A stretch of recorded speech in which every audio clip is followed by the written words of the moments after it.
everyone, it's Stephanie from Youth Runner Magazine, and today I am talking with Lauren Fleshman. You probably already know who she is, but just a little background. She is a professional distance runner and entrepreneur. She has a lot of accomplishments, so I'll just list a few of them. During her college days at Stanford, she was a 15-time All-American, which is amazing, and she had 5 national titles. And then in 2006 and again in 2010, she was the USA 5K champion. She is also the founder of AskLauren.com, where you can, quote, get bomb diggity advice from a pro distance runner. And then she's co-founder of Believe I Am, an inspirational apparel line, and has a whole lot of other things too. And then Picky Bar, which is a gluten-free and delicious snack bar. So she's busy, but she fit us in today, ready to answer some questions for us. So welcome, Lauren. Thanks for having me on. Yeah. So speaking of your websites and companies, they are very popular. I know I have the Believe I Am journal, which is awesome.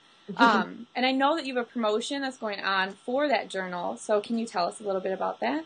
Yeah, for sure. So my friend Ro and I, who both have been running since we were kids, we wanted to make a training diary that would be ideal for up-and-coming runners and for ourselves, basically with all the things in it that we wanted. And we thought that the training journals that were out there, they just didn't really do it for us.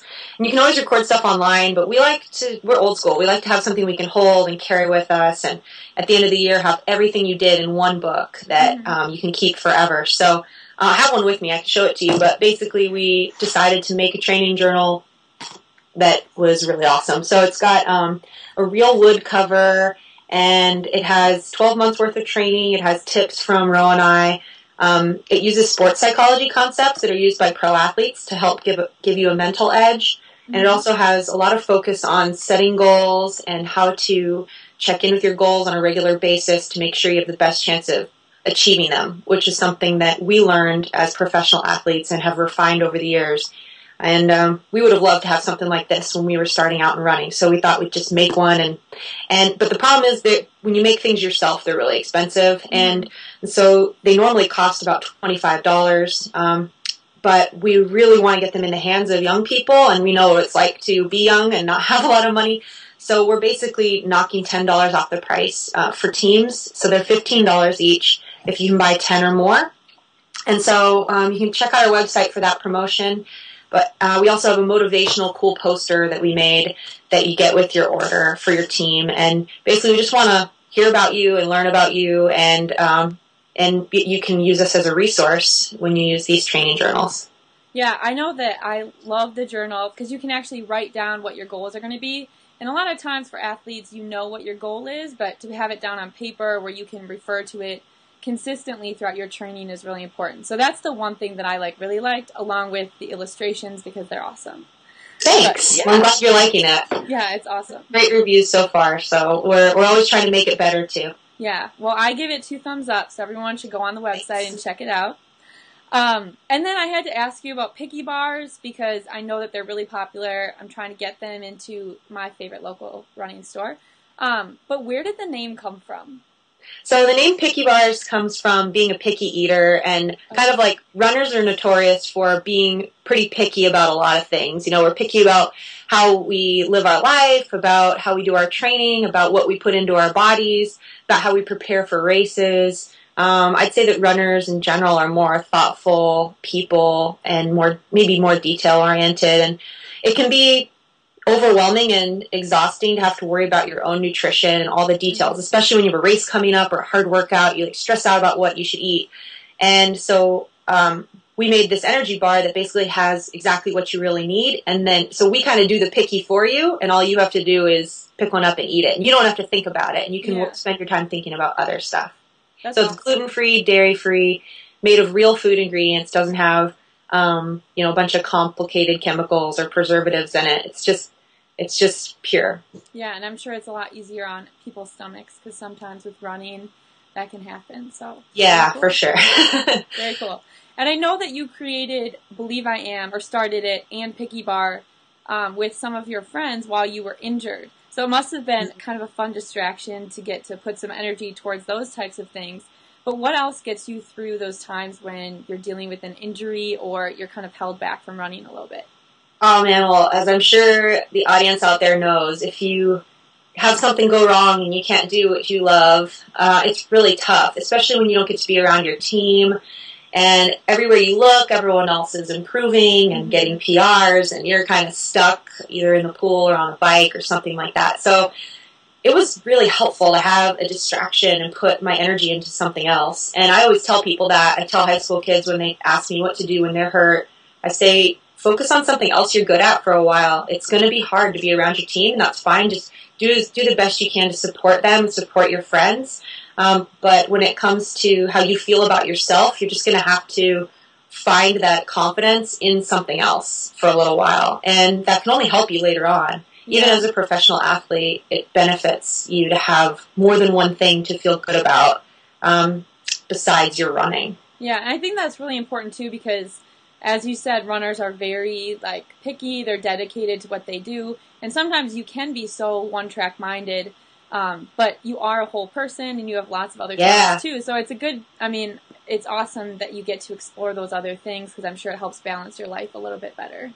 The coolest part, I think, about being a runner, and this usually happens at some point in high school, is at some point you identify yourself as a runner. It's not something you just do anymore. It's something you feel like you are. You know, you're part of this culture and this community and this team, and you miss it when you can't do it. And that's really exciting, and there's a lot of good things that come with that.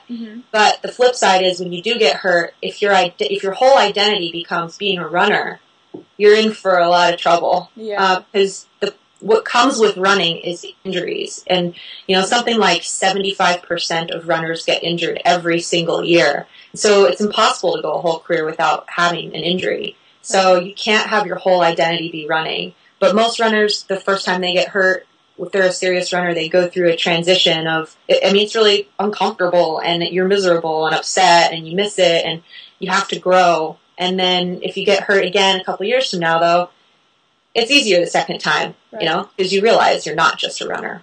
Yeah, that's really good advice, and I'm sure that'll help a lot of the viewers listening today, because I know with running, there is always the opportunity to get injured. Not a good opportunity, but hopefully other people will try and find some things that they are also good at, like as you did. So we'll give it a shot. Yeah.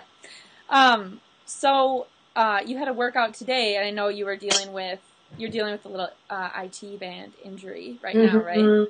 How did the workout go? Well, the workout went well. IT bands are stubborn. I'm sure a few of you out there have had IT band injuries before. IT band injuries and Achilles injuries are some of the toughest ones because they don't always get better when you do the things the doctor says to do. Most injuries, in my experience, seem to get better if you just check off the list and do what you're supposed to do. This IT band injury's been going on for about 6 months now, and it's so stubborn, and it doesn't seem to have a rhyme or reason. But I keep doing what the doctors tell me to do, and I have the Olympic trials coming up, so it's a lot of pressure.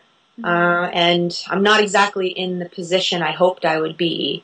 In my wildest dreams, I would be healthy and vying for an Olympic spot and getting ready to blow everyone out of the water, That's how I always fantasized about it. But sometimes the reality is different than your dreams, and you can either sulk about it and get upset, or you can find another dream and another goal to be excited about. So I've had to adjust my goals, and now my goal is to get to the starting line excited about where I am on that day and not worry about the athlete I was a year ago and not compare myself to anyone else. Just think about me, like what's the best I can do given how much I've been able to train, in my own circumstances. How good can I be? And I don't want this opportunity of running in the Olympic trials to be miserable. There's no reason it should be anything but positive. Even if I can't have my wildest dreams come true, I should still be able to find great things to enjoy. And so I'm not going to lie and say that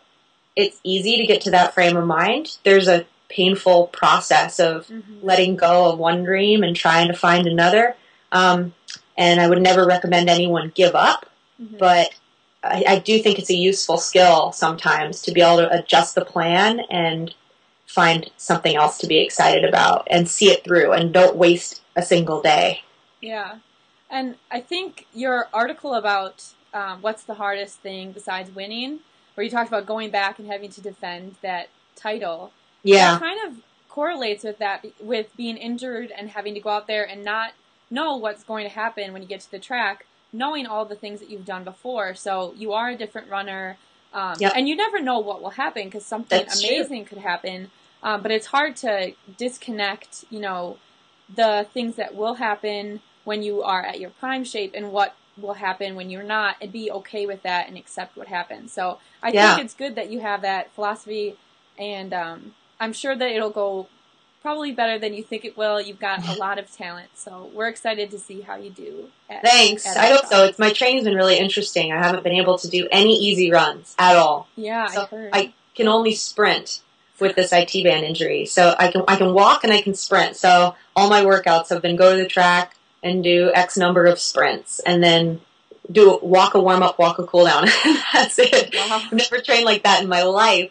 And there's not a rule book out there that would say this is the best way to train for a 5K. But sometimes you just have to get creative, and it's actually been pretty fun to try something different like this. And it'll be an adventure to see how it turns out. And hopefully you'll have a really awesome kick.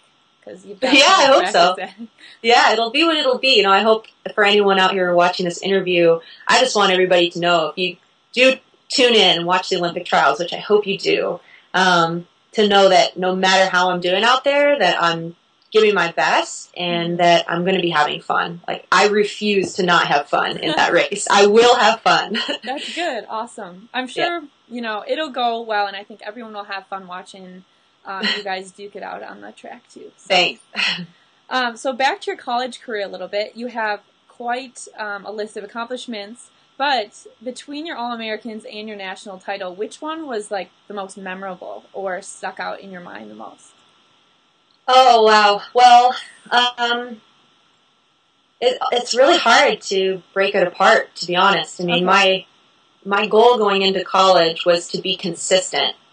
I wanted to win an NCAA title, but more than anything, I wanted to do well. Anytime I stepped on the line, I wanted to do well. I didn't want to have a crapper, or whatever they call it, like a year that was just totally in the garbage can. Yeah. And that's hard. You don't see that very often. You don't see very many people make it through all 4 years without at least 1 year like that sucks. Mm-hmm. And I managed to do that. And so, to me, that's what I'm most proud of.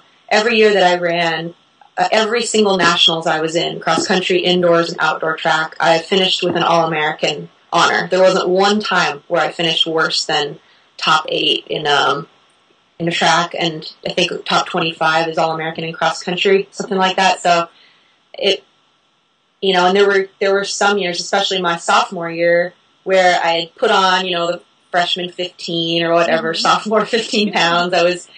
I was struggling after having a great freshman year. I had to come back and defend all that and back it up, it was harder for me to be consistent that year, but I managed to dig deep and pull it out, and those weren't my greatest performances, especially cross country. I think that was my worst cross country year, but I still pulled out 11th place, and that 11th place was way harder than any of the other places that I got that were higher than that. Yeah, it's funny when you think of that, because it's the same race, but sometimes it just feels so much harder to do the same thing that you've done so many times before. Totally. Yeah, you just don't know what version of yourself's going to show up that day, especially as a woman. I mean, you've got, your period, and, your body weight fluctuates all over the place every month. Your Guys moods. have it so easy. No, yeah, they do. We've got about 10 days a month where we can count on how we're going to feel. And the rest of the time, who knows? That's why we're tough athletes. That's what it is. But that's the truth. Yeah. So I heard when you went to Stanford to look at it at the school for your recruiting trip, you met your future husband, and he was wearing some tapered 90s pants that you think his mom picked out for him. Does he still have those pants? No. He doesn't. Okay. I wish he did. We'd put him in the Fleshman Thomas Museum. My husband's name is Jesse Thomas, and he's a professional triathlete. But he was a Oregon high school distance runner, cross country and track, and then ran the steeplechase at Stanford. And so my process of picking a college was mostly based on where can I get a scholarship, because I didn't have a lot of money growing up. Mm-hmm. But Stanford didn't offer me a scholarship, and I really wanted to go there, partly because the team was amazing, partly because the academics were amazing, and I was going to be the first person in my family to graduate college, and my parents would have been happy with me going anywhere. They didn't care, but for some reason Stanford, because of the athletics, the academics, and the people that I met, and one of those people being Jesse Thomas, who I pretty much fell in love with at first sight, I just had to go to Stanford, and I didn't care if I had to take out loans to do it. And so a lot of people don't know that, but I didn't get any scholarship money at first, and I kind of went there on the promise that if I did well, I could earn a scholarship my second year. And I don't know that I necessarily recommend that risk to other high school kids, because looking back, that was a big risk. I could have gotten hurt and ended up, as a freshman in college, I ended up paying for all 4 years myself. Yeah. But I would recommend to high school kids to not limit your search to whoever gives you a full ride. That everyone at Stanford pretty much was paying for some percentage of their own education, and they could have gone anywhere else for free. And so it's a bigger question than who's going to give you the most money. It's really about where you're going to be the happiest. And I think that there's some value in paying for a little bit of your own education. You feel more ownership over it. And I feel like, all your friends that don't run or do sports have to pay for their college. Yeah. So there's nothing wrong with that. And it doesn't mean that you're not valuable or something. So yeah. I'm glad you brought that up, because I think that happens a lot more than people assume, and not necessarily with like professional athletes that we see today. We all kind of assume that they didn't have to pay to go to school. But a lot of the top collegiate runners had to earn their scholarship, or had, a stipulation like you had, and then ended up getting one. But I think that is important for people to realize that does happen, and that it isn't the most important thing, because I think a lot of people assume that it is. So absolutely. I knew people at Stanford who went on to be Olympians who had no scholarship money. Mm-hmm. They went on a combination of some financial aid, and they took out loans. So people don't realize that, but it's definitely not all about the scholarship. And anything can happen. Those people ended up in the Olympics, and it's crazy. So what do you think is the coolest thing about being married to another professional athlete? Oh, it's awesome. I mean, we basically get paid to stay in shape. Yeah. And we interact a lot, unlike a lot of married couples, because, we'll have a morning workout, and then we're both home for 3 or 4 hours in the middle of the day to have lunch together, to catch up, or to work. We work together at Picky Bars, so we work on projects together. We just get to spend a lot of time together.